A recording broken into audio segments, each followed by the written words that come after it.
L'un des mêmes la barre m'avait enfoncé son pied dans les reins, me courbant en avant. Geronimo avait saisi sa batte de baseball, qui constitue son arme favorite. Il la tenait à deux mains, sûr que si j'avais fait mine de dégueuler, il m'étendait pour le compte. Ensuite, il m'a envoyé avec Aquila et les autres de mon groupe voir ce qu'il en était de ce prétendu mouroir. Méfiant et calculateur comme pas deux, ce Geronimo. Ça devait se dire que si tout le monde y allait, et qu'en fait de mouroir il n'y avait que dalle, la déception des gars se retournerait contre lui. Donc, on est parti. Attila et moi à cheval, les autres à pied. Au passage, j'ai ramené les pètes à Tom Kid. Il les avait piquées au même super machine que moi, mais elles étaient moins belles et l'oblige à me lécher les pieds, un peu pour voir l'effet que ça faisait, un peu pour oublier l'affront subi.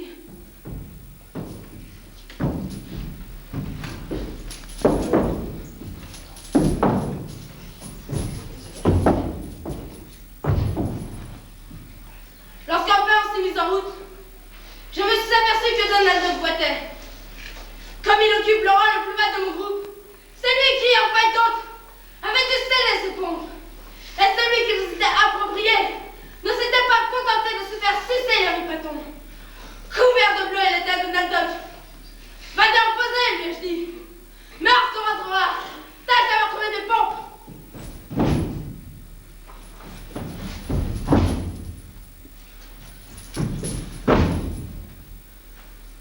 Dire-t-elle pour ceux qui se trouvent juste en dessous de soi. Mordre-tu pour ceux dont on ne peut rien craindre directement. C'est la leçon la plus importante que m'a enseignée à son esprit Geronimo. Toujours se garder de ceux qui leur ont proposé l'empire véritable contact. Les ramasser constamment par la violation de votre autorité. Ne jamais prendre publiquement à la défense de l'inférieur. Sinon, les autres croiront que vous remettez en doute le principe de la hiérarchie des pouvoirs. La saveur tombera vite baisser la gueule.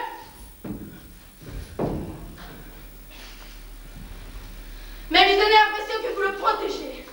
Fort de cette protection illusoire, il se dira qu'il a des chances de prendre la place de celui qui le précède immédiatement. Et les luttes pour le pouvoir se situeront à un niveau qui ne met pas à périr votre propre autorité. Passable, hein? Rien de ce que fait Geronimo n'est simple. Tortueux comme c'est pas possible, ce mec. Mais, ça marche. C'est le principal. Chemin faisant, on s'amusera à la course, Attila et moi. Naturellement, c'est lui qui a gagné. Les éclaireurs solitaires ont droit à meilleur chevaux. Et moi, je ne suis même pas sûr que ma monture soit vraiment un cheval. Des oreilles trop longues, des membres trop raides. Ressemblera plutôt à une âne en fait, mais en plus grand. Ce qui m'a foutu le plus en rôle, c'est le petit sourire qui a un peu en attendant.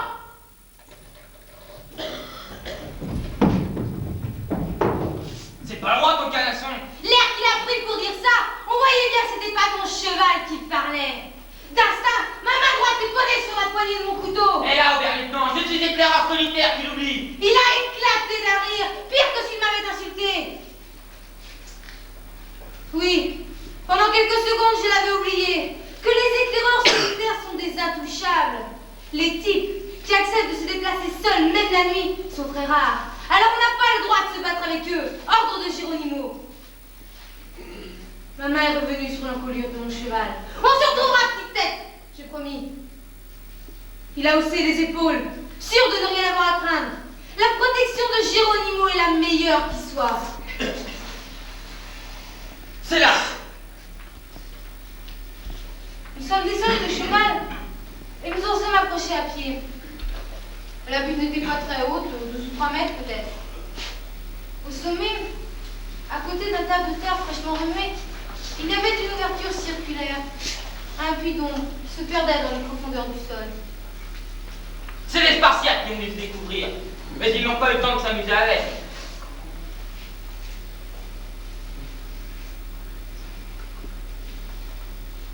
Sans se méfier, il s'était avancé jusqu'au bord du trou. Il me tournait le dos. Je n'ai pas pu résister. Une simple poussée a suffi. Il n'a même pas crié. Un choc sourd sous mes pieds, c'est tout. Je me suis penchée à mon tour, mais je n'ai distingué qu'une tache un peu plus claire au milieu de l'obscurité en contrebas. Je me suis penchée à mon tour, Je n'ai distingué qu'une tache un peu plus claire au milieu de l'obscur étang contrebas. Attila? Attila? Je n'ai pas crié. Inutile d'inquiéter mes gars dont le premier ne se trouvait qu'à 300 mètres de là. Je me suis assis au bord du trou et les ai attendus. Hors d'haleine, un top kid s'est laissé tomber à côté de moi. Puis, les autres sont arrivés un à un. Quelle course! Alors, c'est là? C'est là! Enfin, ça c'est l'entrée. Probablement murée comme d'habitude. On verra tout à l'heure quelles sont les dimensions de ce mouroir. Et sombre là-dedans. Dis donc, mais où est passé l'éclairage? Il a essayé de descendre, mais je ne sais pas ce qui s'est passé. Il a dû tomber. Il est peut-être blessé. Ouais, alors on pourrait peut-être aller le rechercher. Qu'en penses-tu, lieutenant? Bien sûr, tout seul, je ne serais pas arrivé les à 4. Je suis redescendu chercher la corde attachée à ma selle. Je n'aurais pas pu supporter les yeux en coulis d'atomique une seconde de plus. Et ce que j'y lisais ne me plaisait pas du tout. Tel que je me connaissais, j'aurais bien été capable de l'envoyer lui aussi dans ce puits. Ce qui n'aurait pas rangé mes affaires. Attila était mort. Et bien mort. Cela ne faisait aucun doute. Suffisait de voir sa tête ballottée de droite à gauche pendant qu'on le hissait hors du trou pour s'en rendre compte. Pour un peu, je me serais mise à chanter. On a attaché son cadavre à son cheval, puis on est reparti pour sculpter le sous-sol avec le poil à feu. Au bout d'un peu plus d'une heure, on était fixé.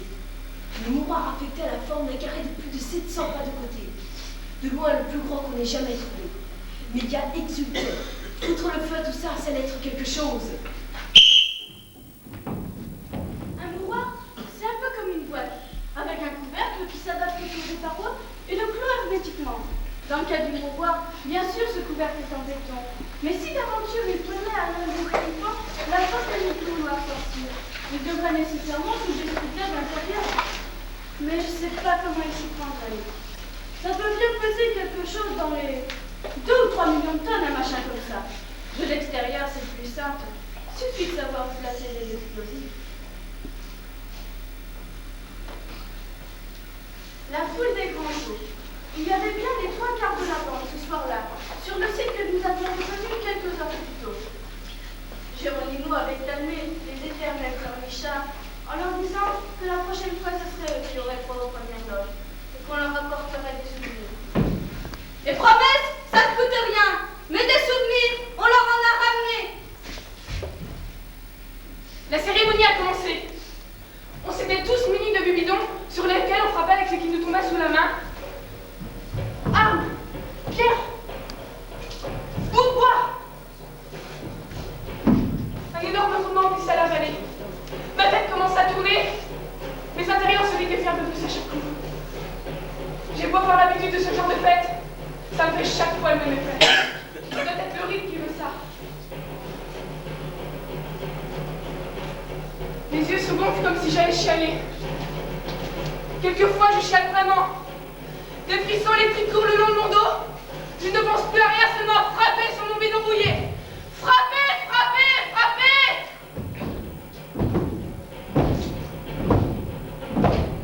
Un peu plus tard, les types se sont mis à danser lourdement en martelant le sol de leurs pieds. Le rythme s'accélérait davantage. Il y en avait qui chantaient aussi ou qui criaient. La tête levée vers le ciel commençait déjà à s'essouffler. De là où j'étais, j'apercevais Geronimo. Tout rouge, les yeux exorbités, ivre de musique pour tous à ce moment. Poussant sur les lèvres, muscles douloureux, tétanisés. Le rythme s'accélérait davantage. Très vite, il n'aimait plus c'était perceptible. Je voyais dans un vacarme qui faisait les tympans rouler à l'intérieur du crâne. Alors, d'un coup, le silence est revenu.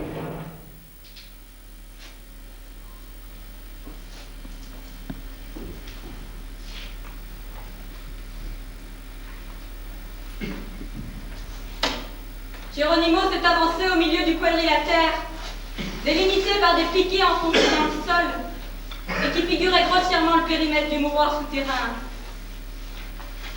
Tous les autres se sont reculés, traînant avec eux ceux qui ne pouvaient pas marcher. Du côté opposé, 2 types de la garde personnelle du chef sont apparus, poussant devant eux un prisonnier spartiate, tout nu, le corps peint en rouge, visiblement mort de peur, devait savoir ce qu'il attendait. Probable que chez eux, les cérémonies se déroulent de la même façon. Il a essayé de s'enfuir, mais avec ses chevilles entravées, il ne risquait pas d'aller loin. Il s'est cassé la gueule au milieu des éclats de rire et des colibés. Ces deux gardiens l'ont relevé et remis dans le droit chemin à coups des pieux. Lorsqu'il n'a plus été qu'à 2-3 mètres de lui, Geronimo a commencé à faire tourner sa batte de baseball. Le silence était tel à ce moment-là qu'on l'entendait siffler dans l'air.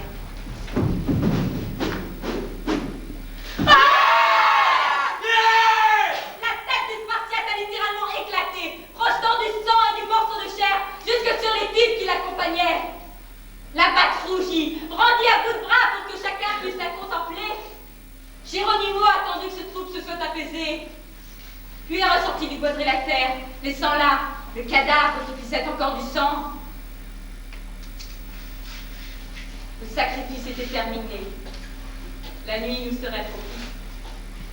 L'heure de passer à l'ouverture du mouroir allait bientôt sonner. On s'est tous éloignés, sauf les artificiers qui avaient amené leur matériel auprès des piquets et commençaient déjà à sonder le sol. Jaloux comme ils sont de leurs secrets, ils ne m'ont jamais raconté comment ils procèdent exactement. Ce que je sais, pour les avoir observés à de nombreuses reprises, c'est qu'ils creusent leur trou jusqu'à se trouver en dessous du toit de la construction souterraine. C'est là qu'ils placent leur char.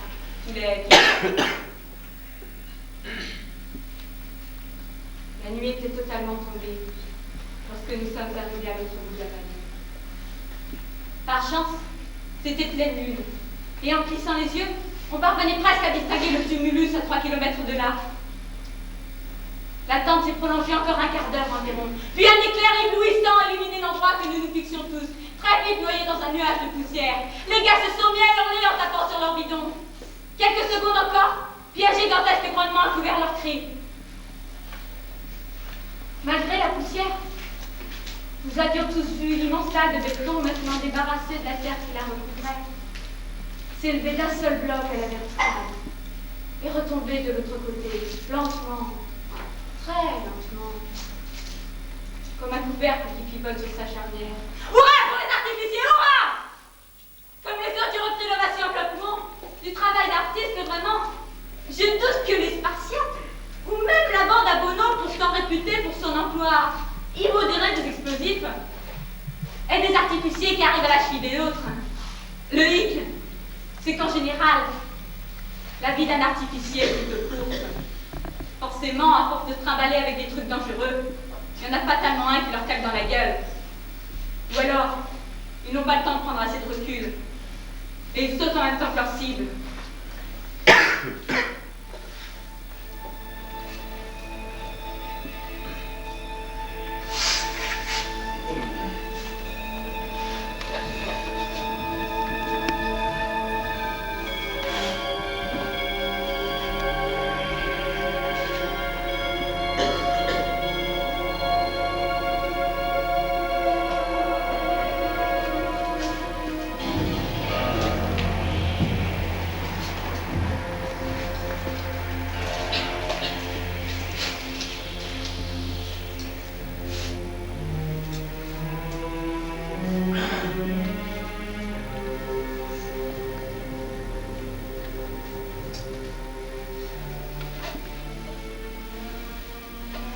Exact, il s'est passé quelque chose de bizarre à l'intérieur du mouroir qui baisse sous la lune.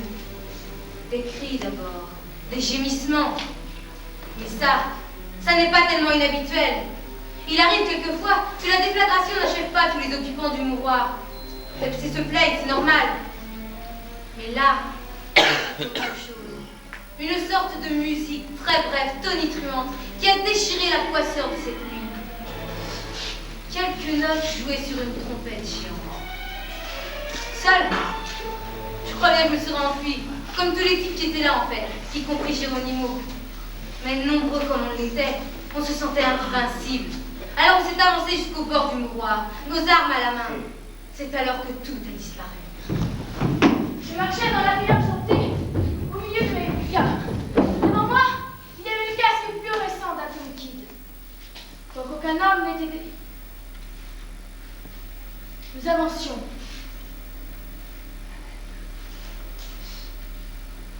Sans parler, en essayant d'étouffer le bruit de nos pas.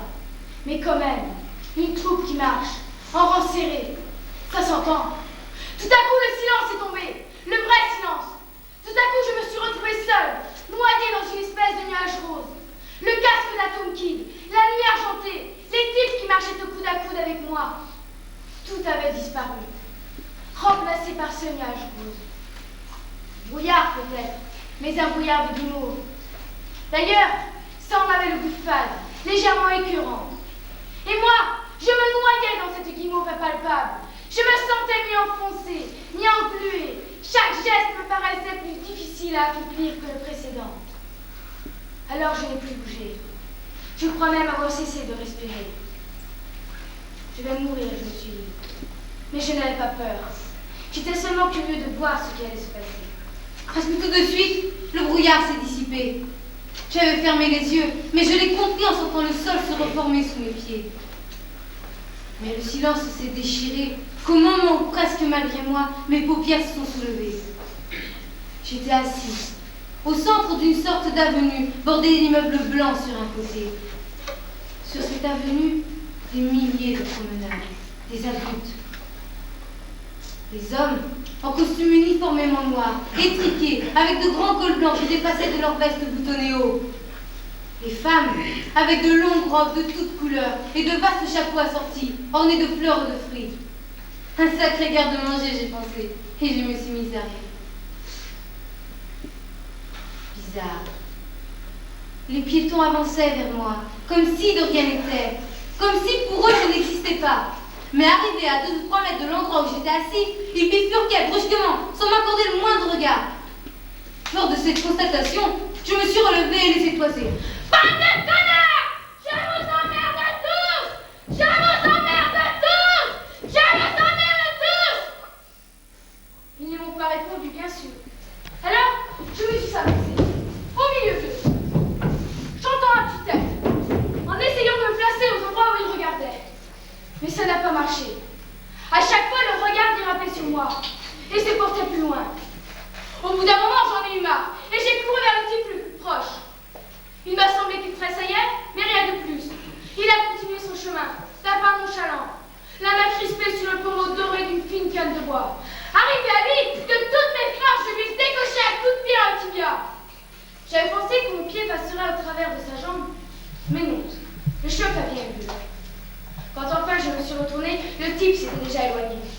Je crois bien qu'il boitait un peu.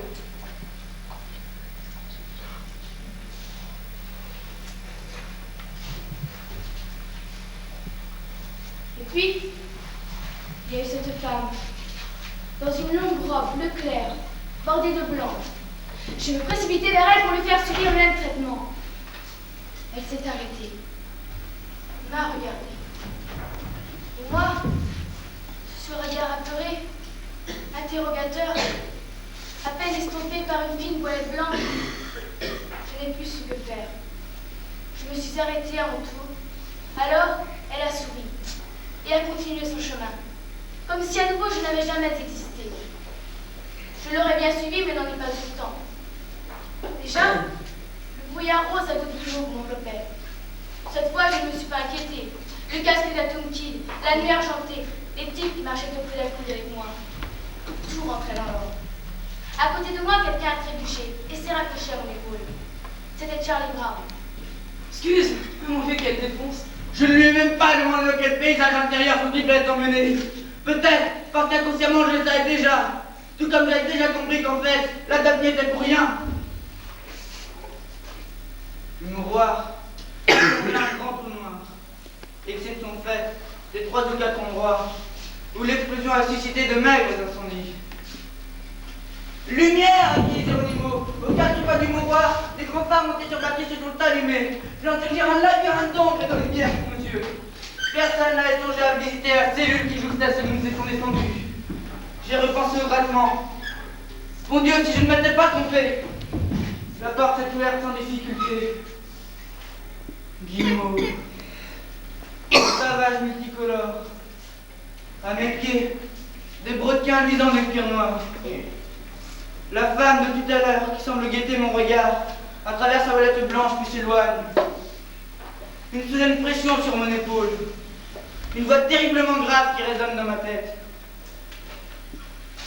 Bonjour, fils.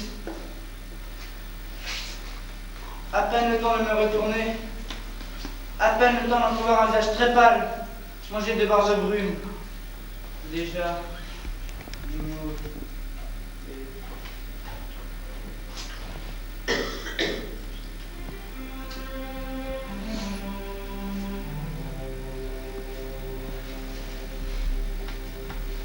Et puis, les grattements se sont à nouveau fait entendre, ponctuer ces pas de Rousseau. On s'est tous regardés sans parler. Ce que nous avions réussi à oublier jusque-là refluait à nouveau dans nos mémoires. L'homme calvasse et sa gigantesque tête vide dans laquelle brûle un peu d'enfer, où plusieurs d'entre nous pouvaient respirer à la fois. La hyène tambour, dont le rire rythmé vous avait parfois couvert d'une sueur glacée. La taupe carabosse et ses patins démons, qui dévorent tout cru et hurlant, quiconque s'aventure dans certaines cavernes.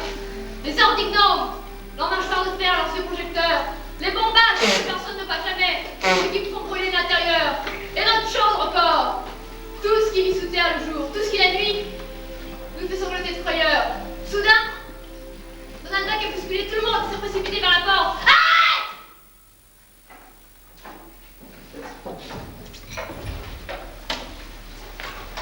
C'était inutile. Je m'entends, je me promène. Je percevais une façon de sauver d'or par l'entrée de la porte. Et presque en même temps que lui, j'ai vu ce qui paralysait. Au milieu du couloir, la large dalle de béton se soulevait avec lenteur. Mes muscles ont refusé de m'obéir, je suis restée immobile moi aussi, et au sol, à la merci des monstres qui me solaient. La dalle est retombée souvent un nuage de poussière. Dans l'ouverture, un visage est apparu. Un visage très pâle, mangé de barbe. Un homme.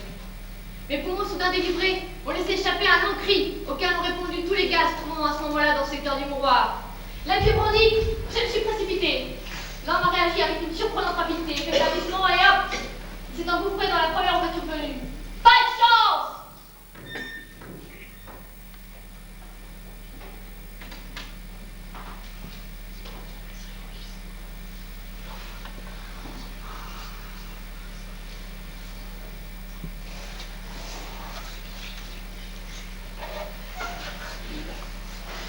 Il va me tuer, bien sûr. Tout ça est arrivé, c'était fatal. Comment n'y avons-nous pas pensé? Vous n'êtes que des enfants. Même gavés de connaissances après des années coureuses, vous restez des enfants. Arrête ton cinéma, papa! Moi, ça ne dit pas grand-chose de se dire comme ça. Allez! Réagis, sinon c'est pas très excitant! Je vois si tu te connais mes pieds! Tout de même, je demande ce que vous avez fait de cette réalité à laquelle nous avons renoncé. À vrai dire, oh puis non, finalement. C'est votre monde maintenant. Plus le mien. Le mien. Foutu. Anéanti, ce paradis fait pour durer éternellement. Vous avez tout détruit. Tiens, je devrais te détester.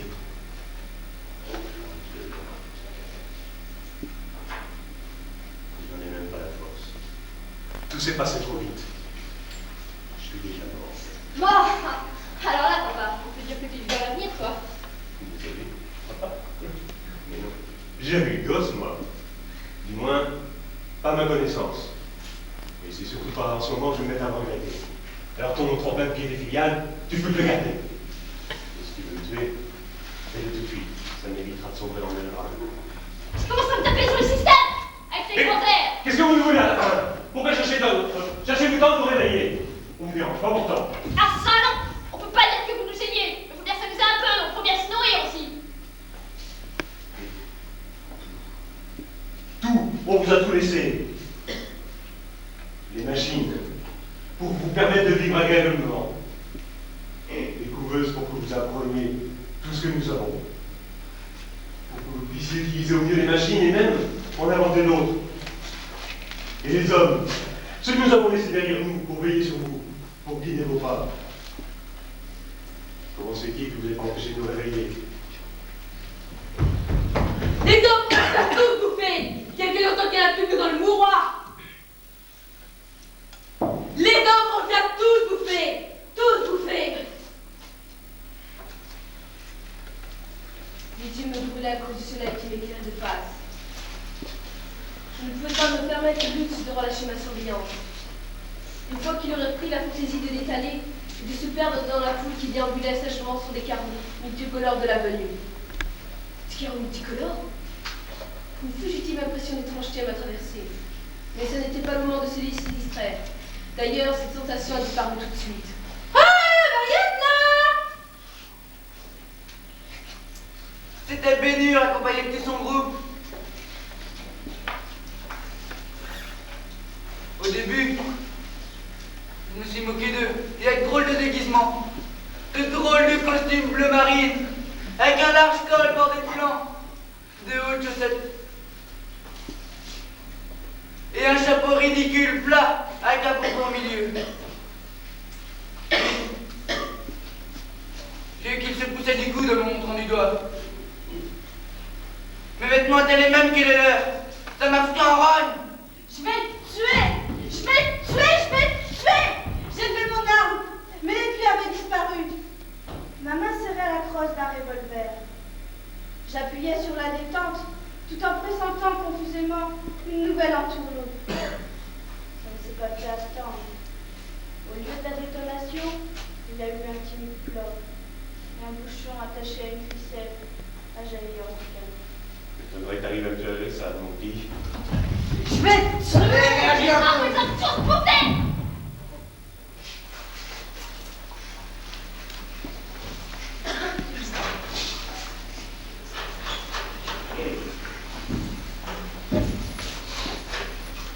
Les autres, pourquoi ne me voient-ils pas?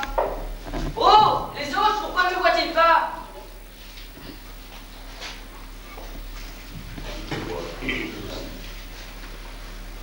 Mais comment t'expliquer? Ils préféraient pas te voir. Alors ils font comme si tu n'existais pas. Ils ont peur, c'est ça, hein? Moi aussi j'ai peur. Peur de la mort. Peur de... Car c'est ça, hein. Ta présence ici ne peut avoir d'autre signification. La mort. La mort. Du fond de ma mémoire fabriquée par les coupeuses, une image est remontée. Celle d'un squelette grimaçant à il nous faut. Rien à voir avec un gamin vêtu d'un costume marin et coiffé d'un bonnet à pompon. Et pourtant, il n'avait pas tout à fait tort. Je l'ai visé avec mon pistolet joué. Pan, ai-je crié. Clope a répondu le bouchon. D'accord. Tu ne peux tuer personne. Ou tu ne peux tuer personne. C'est rien de vrai. Dans quel but avez-vous pénétré dans notre psy-réalité?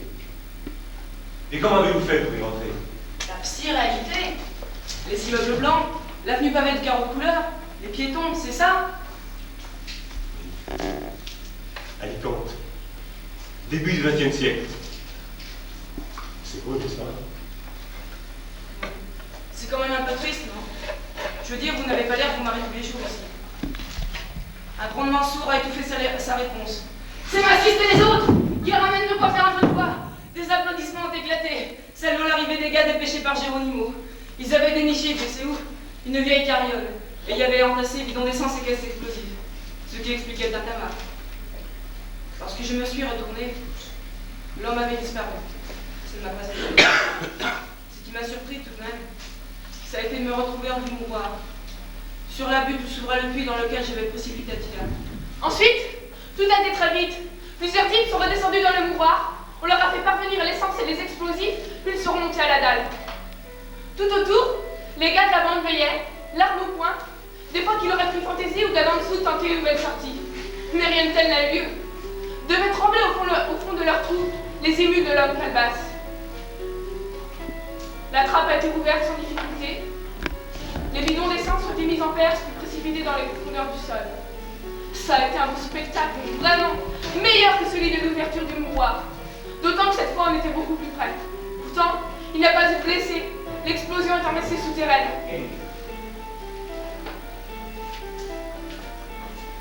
De longues minutes après la mise à feu, des grondements assourdis ébranlaient encore encore le sol.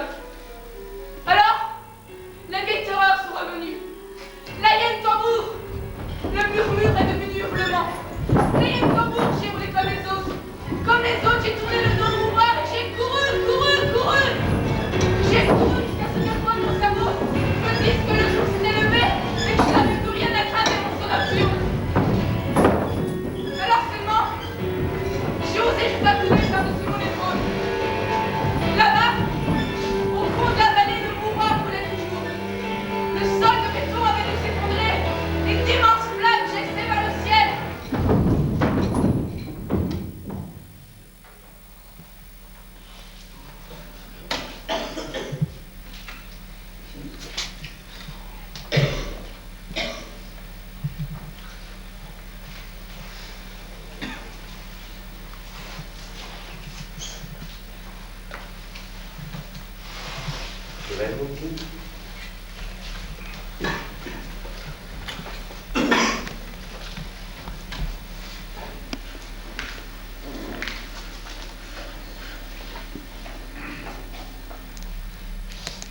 Devant moi, une étendue miroitante d'or fondu.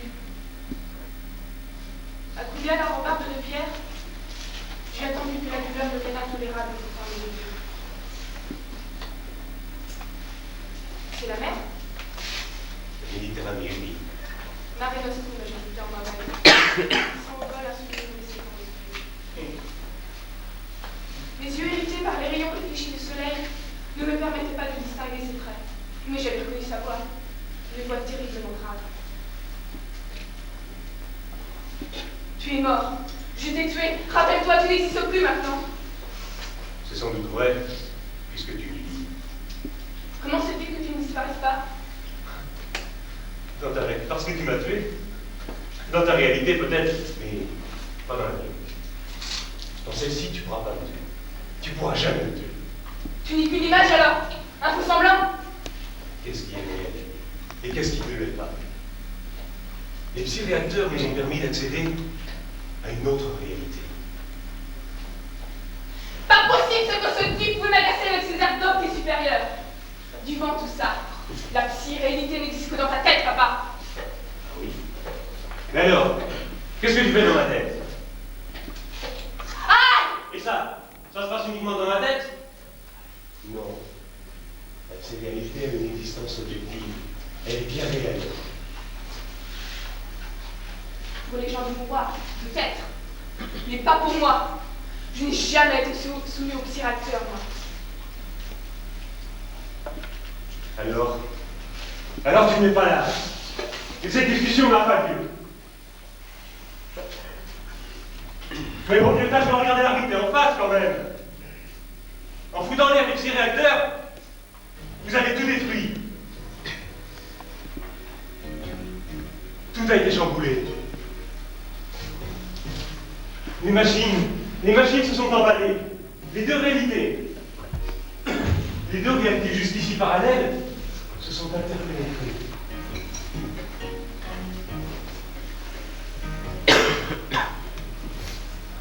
Nous ne vivons pas le temps. Le temps s'écoule différemment. Dans la réalité, dans la réalité. Quelques minutes, quelques secondes,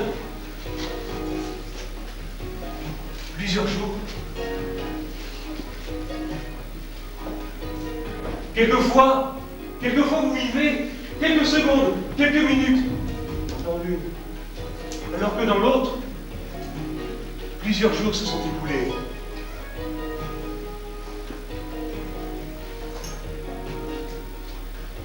Ce n'est pas une règle, c'est simplement une observation. La certitude la plus totale prévaut. Le temps a cessé d'être une dimension mesurable.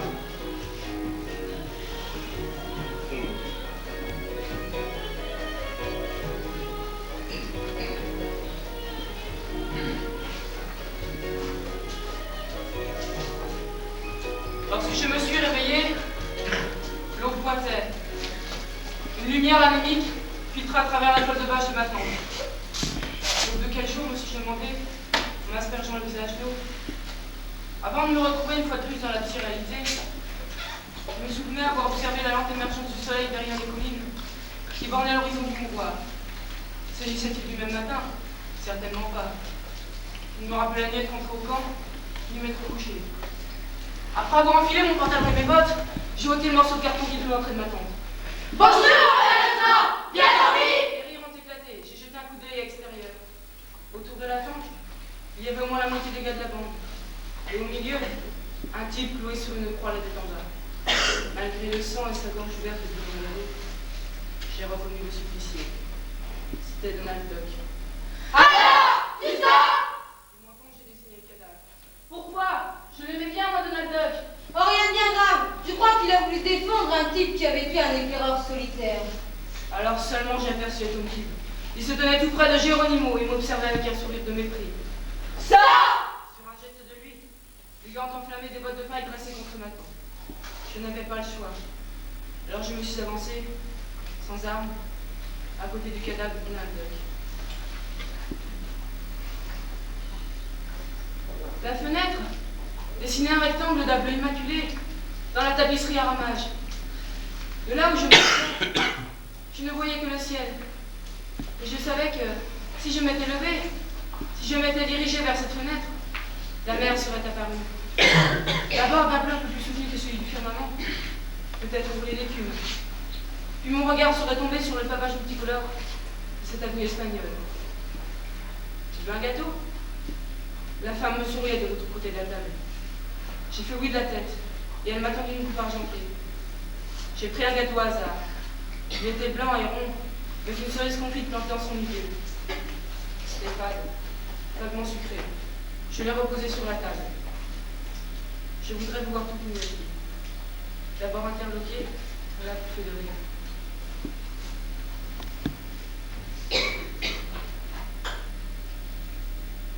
En allée claire, j'ai revu les visages de Geronimo et d'Atom Kidd. Leur sourire à la pensée des supplices qu'ils allaient m'infliger. Je vais mourir. Curieux, c'était la première fois que ce genre de pensée me traversait. Et pourtant, j'ai souvent côtoyé la mort de très près. Sans doute l'ambiance mélancolique qui imprégnait la psy-réalité qui me tapait sur le système. Je vais mourir. Geronimo et les autres m'attendent dans la réalité. Ils vont me tuer.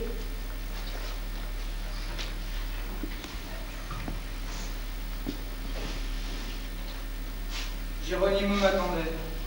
Dans la réalité, à peine 1 ou 2 secondes avaient dû se passer. Il s'est avancé vers moi, un poignard à la main. Oberlieutenant, tu vas mourir, a-t-il annoncé. Personne ne bougeait. Personne ne parlait. Atom Kidd avait perdu ce sourire. L'instant de la mise à mort est l'un des plus graves qui soit. Lorsqu'il est arrivé à 1 mètre de moi, j'ai fermé les yeux et attendu le coup. Mais rien n'est venu. Par chance, j'avais compris avant les autres. La psy-réalité, le corps de Geronimo s'était figé en plein mouvement, le bras qui tenait l'arme à demi traité, mais son esprit était très loin.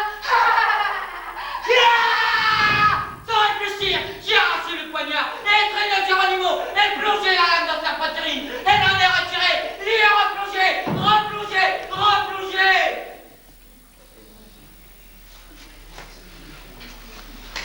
Tous paraissaient paralysés. Lorsqu'enfin je me suis redressé et que j'ai lâché le cadavre, ils se sont tous laissés tomber à genoux. Tels qu'ils me voyaient maintenant, riant et pleurant à la fois, hurlant des mots sans suite, dégoulinant de sang, ils me reconnaissaient pour leur chef.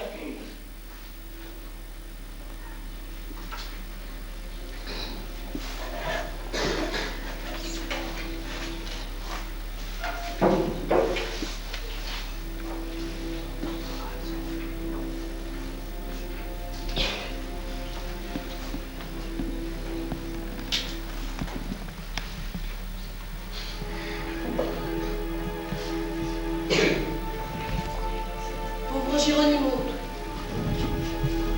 Il ignore que je l'ai tué et qu'il ne pourra plus jamais quitter la psy-réalité. Et Et lui aussi verra son corps s'en aller en lambeaux.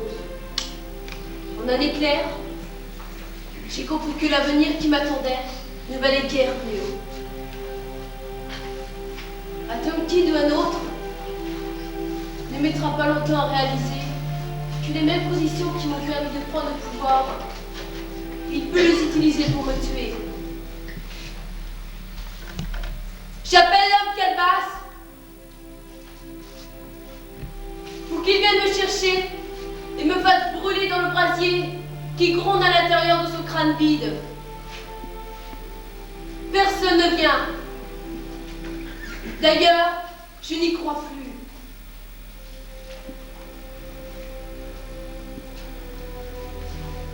Alicante, les immeubles immaculés, les capelines blanches,